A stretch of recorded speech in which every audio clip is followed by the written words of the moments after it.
el Palacio de los Duques de Osuna, en la Quinta del Capricho, una joya dieciochesca milagrosamente escapada de las garras de la especulación inmobiliaria, poco conserva hoy de su decoración original. Arruinados sus últimos propietarios, tanto los Osuna como los Bauer, en el siglo XX fue sucesivamente cuartel, set de rodaje y escenario de eventos, antes de sumirse en un profundo abandono, solo atajado en el último cuarto de siglo al ser adquirido en 1974 por el Ayuntamiento de Madrid, y creado en él, 11 años después, la Escuela Taller de la Alameda de Osuna para la recuperación del conjunto histórico. Entre sus estancias mejor conservadas destaca sin embargo el comedor de gala, antiguo salón de baile, cuya remodelación encargó el 11º duque de Osuna, Pedro Tellez Girón, al arquitecto Martín López Aguado hacia 1840. Ubicado en el piso bajo y orientado al mediodía, con salida directa al jardín privado, es un espacio alargado de casi 70 metros cuadrados, presidido en uno de sus testeros por una pequeña tribuna para los músicos. Así y todo, el elemento más singular de esta estancia de estilo pompeyano se encuentra inserto en la solera original de piedra, la llamada Batalla de Isos, una gran pieza compuesta originalmente por 231 azulejos fabricados en Nápoles hace casi 200 años, en que se reproduce un famoso mosaico romano. Para conocer la larga historia de este pavimento, rica en resonancias culturales, hay que realizar un gran salto en el tiempo y en el espacio,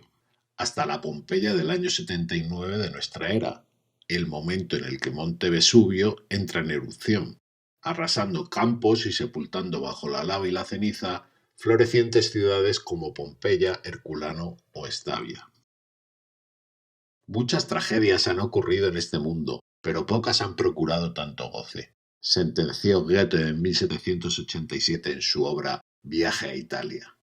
En efecto, aunque las primeras campañas arqueológicas no comenzaron en aquellos territorios hasta 1744, financiadas por Carlo di Borbone, luego rey de España bajo el nombre de Carlos III, desde bien temprano, las ciudades petrificadas por el volcán proveyeron de obras de arte a las principales colecciones y palacios de Europa, y de inspiración y modelos a las corrientes artísticas.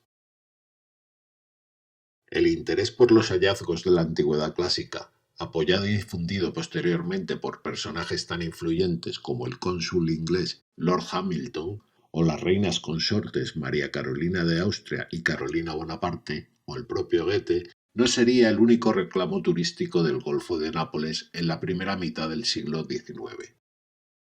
Sus bellezas naturales, junto con los fenómenos volcánicos y el pintoresquismo de sus habitantes y costumbres, iban abriendo un hueco a la vieja Parténope en la literatura de viajes, como nueva etapa del Grand Tour. El volcán, situado en un territorio tan densamente poblado como el fértil agro de la Campania, cerca de la populosa Nápoles, no había perdido en la Edad Moderna un ápice de su pasado protagonismo, llegando a registrar hasta 14 erupciones de cierta importancia entre los siglos XVII y XVIII. Pocas son las vistas de la urbe en cuyo fondo no se adivine la silueta del soberbio gigante, más tirano que protector, en palabras del duque de Rivas. Nuestro autor romántico, ministro plenipotenciario en el reino de las dos Sicilias, describía así en 1844 una nueva y fatigosa moda, a la que él mismo sucumbió en la madrugada del 31 de julio de ese año. La subida al Vesubio, a pie o en silla de manos, a falta de menos de 40 años para la construcción del célebre funicular. Los que no se fían tanto de sus fuerzas ni de sus pulmones se hacen preceder por un guía que lleva dos largas correas cruzadas sobre el pecho, se agarran fuertemente de ellas y caminan como colgados en la mayor ansiedad, faltándoles muchas veces el terreno en que afirmar los pies, y despechados de haber encadenado su albedrío y entregado su suerte a aquel hombre rudo y desconocido, que más ágil y fuerte que ellos, se complace acaso en llevar a sus víctimas por lo más difícil y peligroso.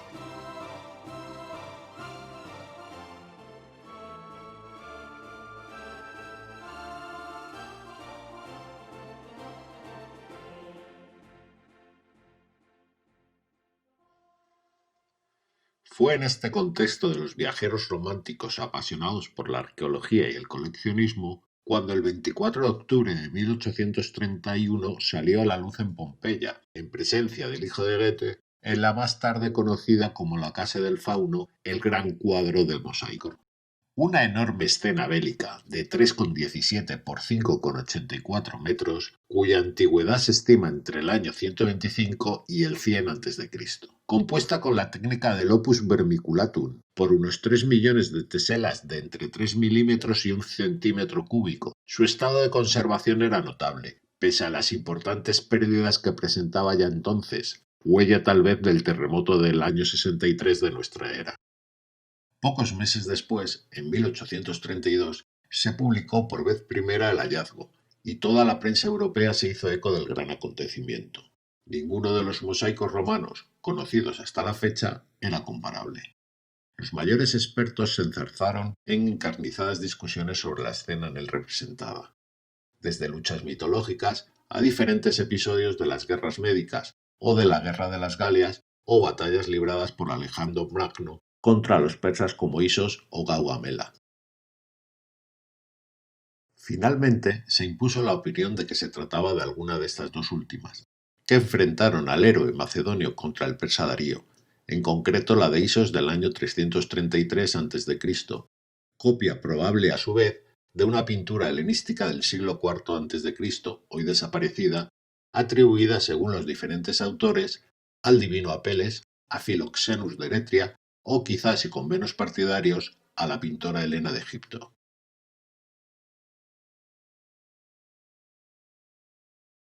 La polémica fue tal que incluso Alejandro Dumas la recoge con todo lujo de pormenores y cierto pozo de ironía en Le Corricolo,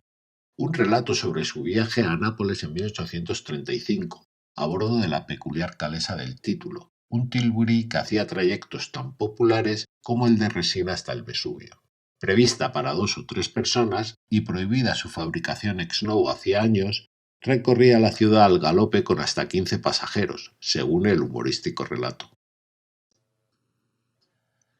Pero si la identificación de la escena del gran mosaico pompeyano, el mosaico de Goethe o el GMP, como también se la ha empezado a conocer, había encendido los ánimos de estudiosos y escritores, mucho más lo haría años después otra cuestión de mayor calado no exenta de intrigas, la de la protección y conservación de un patrimonio que, como bien hiciera notar el rey de Nápoles, Ferdinando II, no pertenecía tan solo a los napolitanos, sino a toda la civilización europea. Imbuidas de semejante responsabilidad, las instituciones competentes se enfrentaron unas con otras, para dirimir si era mejor conservar la obra maestra en Pompeya, donde había pasado los últimos 17 siglos casi inalterada, o bien trasladarla a la capital para custodiarla y exhibirla en el Reale Museo Borbónico, hoy Museo Arqueológico de Nápoles. Finalmente, en 1843 se impondría esta última opción. Así, tras las complejas labores de extracción, el 16 de noviembre de 1843, escoltada por soldados y tirada por 16 bueyes, una carreta emprendió la ruta de Pompeya a Nápoles, cargada con la enorme caja de madera, que contenía el mosaico protegido con papel, trapos, yeso y un cerco metálico. Sin otros incidentes que 2 caídas de la caja en el Foro de Pompeya y en Torre del Greco, y el nada irrelevante percance de que ésta no entrara por las puertas del museo, de inferiores dimensiones, ingresó en el museo en 1844, donde todavía hoy puede contemplarse, trasladado al muro de una de sus salas en 1916. Casi un siglo más tarde, en 2005, se colocó en la Casa del Fauno una copia del original, reproducida entre 2003 y 2005 por el Centro Internazionale Studi e Insegnamenti Mosaico. Como aún hoy ocurre en los destinos turísticos, en las metas del Grand Tour, los artistas y artesanos locales se especializaban en la lucrativa producción de recuerdos y souvenirs. Objetos fetiche creados para perpetuar en la memoria del viajero la experiencia vivida, sucedáneos de las auténticas antigüedades, pero también, ¿por qué no?, alardes del espíritu culto y cosmopolita de sus propietarios. La variedad de estos artículos abarcaba todas las técnicas y géneros artísticos, tipologías y tamaños, vistas urbanas o de paisajes, como las que produjo en Nápoles la afamada Escuela de Posillipo, pero sobre todo un sinfín de objetos conmemorativos, tales como imitaciones o perfectas reproducciones de piezas arqueológicas a diferentes escalas. Ánforas e hidrias de figuras rojas, réplicas de piezas de bronce o cerámica, conjuntos de joyería para regalar, platos y jarrones con vistas de ciudades, vajillas y juegos de café a la etrusca o a la egipcia, y todo tipo de útiles de uso cotidiano. Aunque la manufactura inglesa de Josiah Wedgwood elaboraba con éxito estas copias del antiguo en Inglaterra a partir de las piezas enviadas por Lord Hamilton, como es lógico, fueron los talleres locales del sur de Italia los principales beneficiarios de esta industria, para la cual el gran cuadro de mosaico sería un motivo sumamente popular. La capital del reino borbónico brillaba desde hacía siglos por la calidad y el gusto cosmopolita de sus manufacturas, atraídos los mejores artistas por las reales fábricas, por la política edilicia de reyes y nobles y por el intenso comercio de su puerto franco. Entre las llamadas artes decorativas, descollaba desde antiguo por su nivel técnico y artístico la cerámica, antes incluso de la fundación de la Real Fábrica de Porcelanas de Capodimonte en 1743. Aplicada por doquier en vajillas y objetos decorativos, uno de sus usos más genuinos fue el alicatado de suelos, paramentos y cubiertas, especialmente en espacios exteriores, tales como claustros, relojes de torre, fuentes o cúpulas.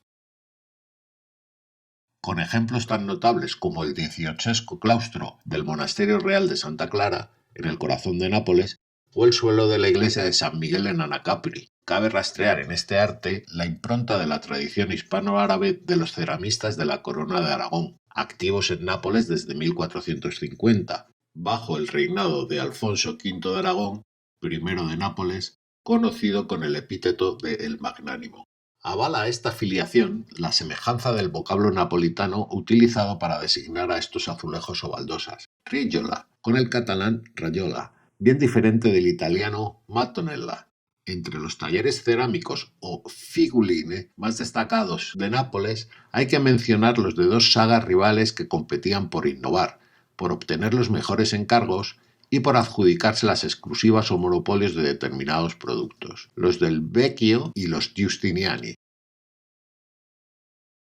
Estos últimos trabajaron en Campania desde el siglo XVII hasta finales del XIX, con dos ramas, de las cuales la partenopea alcanzaría su máximo esplendor en los años 20 del siglo XIX, cuando la dirección de la Figulina, fundada por Nicola Giustiniani Belpensiero en 1752, en el barrio de alfareros de la Marinella, recayó sobre su hijo Biagio, quien llegaría a emplear en ella a más de 150 personas y a competir con la Real Fábrica Ferdinandea, sucesora de la Capodimonte. Será en esos años de apogeo del taller cuando las dos líneas de trabajo más características de la firma, los pavimentos figurativos de azulejo y las imitaciones arqueológicas, confluyen en un exitoso producto, la producción de copias del Gran Mosaico, la obra cumbre de la musivaria romana.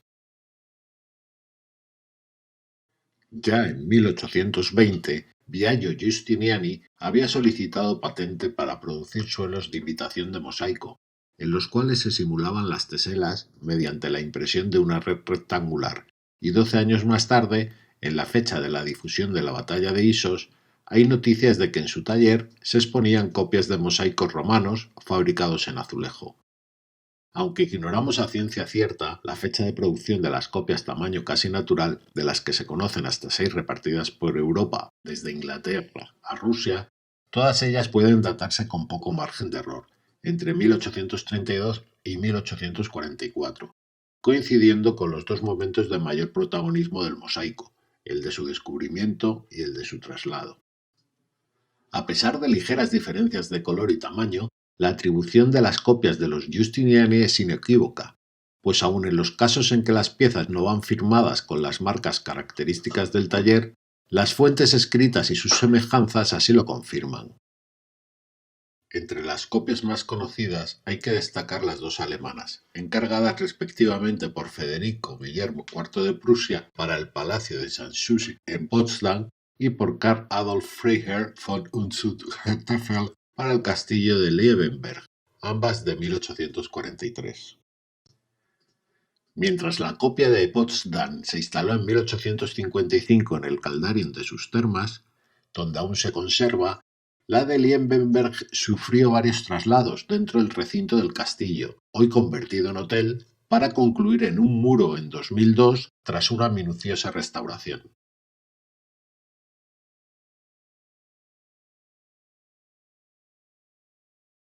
En Inglaterra están documentadas dos reproducciones del mosaico, por una parte un pequeño cuadro de cerámica y por otra un gran suelo de estas características, encargado por William Spencer Cavendish, sexto duque de Devonshire, para su castillo de Derbyshire, en alguno de sus viajes a Italia en las décadas de 1830 o 40, pues ya se la menciona en un manuscrito del propio duque sobre su castillo fechado en 1844.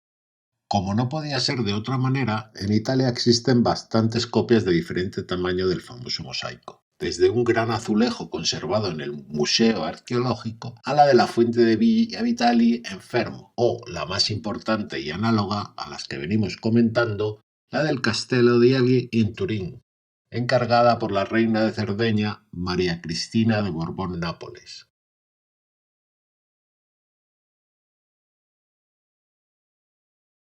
Menos conocida por lo reciente de su descubrimiento, la copia del Museo del Hermitage, hallada en 2003 en unas obras de restauración, se mantuvo oculta bajo una espesa capa de pintura oscura desde 1955.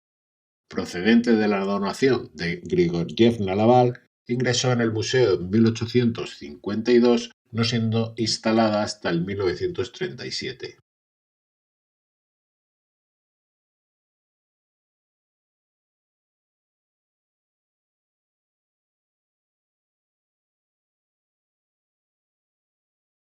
Pero sin lugar a dudas, la gran desconocida de esta familia de copias no es otra que la del Palacio de los Duques de Osuna en Barajas, a la que no falta el detalle de una estatuilla de un fauno en piedra, cobijado en un nicho de la escalera, de la misma forma que el mosaico original se relacionaba con el fauno de bronce epónimo de la casa pompeyana.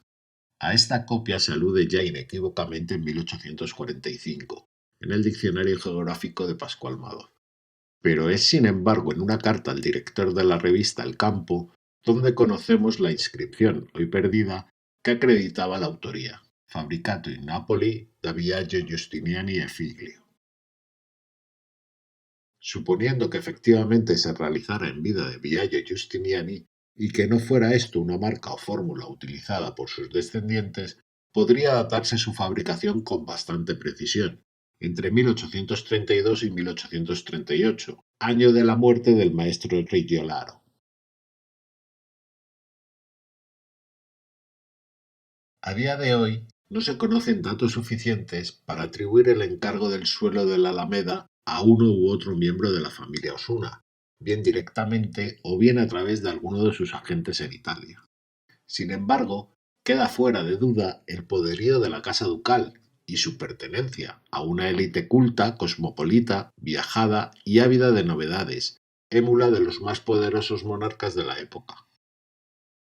Descartada la novena duquesa, fallecida en 1834, apenas 2 años después de la difusión del descubrimiento, a la avanzada edad de 81 años, todo apuntaría a su nieto el 11º duque. En efecto, antes de su temprana muerte en 1844, Pedro Tellez Quirón encargó numerosas reformas en su posesión de Campo del Capricho, entre las cuales la remodelación del comedor y la exedra en homenaje a su abuela. Hay constancia de un viaje del duque en 1836, con destino a sus posesiones en Bélgica y Cerdeña, pero no le faltarían otras muchas ocasiones de conocer el mosaico pompeyano y las copias de los Giustiniani, dado su tren de vida y su amplio y selecto círculo de amistades. No hay que descartar tampoco a su tío el príncipe de Anglona, gran coleccionista y segundo director del Museo del Prado, quien viajaba a Italia con frecuencia, o a artistas y anticuarios del entorno familiar, como Carderera, Basilio Castellanos de Losada, Martín López Aguado, etc. En la actualidad, el Ayuntamiento de Madrid trabaja con el Instituto del Patrimonio Cultural Español en la restauración, estudio y difusión de este elitista souvenir, planteándose problemas de difusión y conservación comunes a los de las restantes instituciones que custodian otras copias, y que, salvando todas las diferencias, son en esencia los mismos o muy similares a los que suscitó hace casi 2 siglos la pieza original. En resumen, puede decirse que la batalla del comedor del Capriccio reivindica el virtuosismo y el olfato comercial de los ceramistas del sur de Italia en el siglo XIX. Habla del poder económico y los modos de vida de nuestra aristocracia, pero sobre todo es testimonio de un hito en la historia de la arqueología y en la teoría y praxis de la conservación y protección del patrimonio.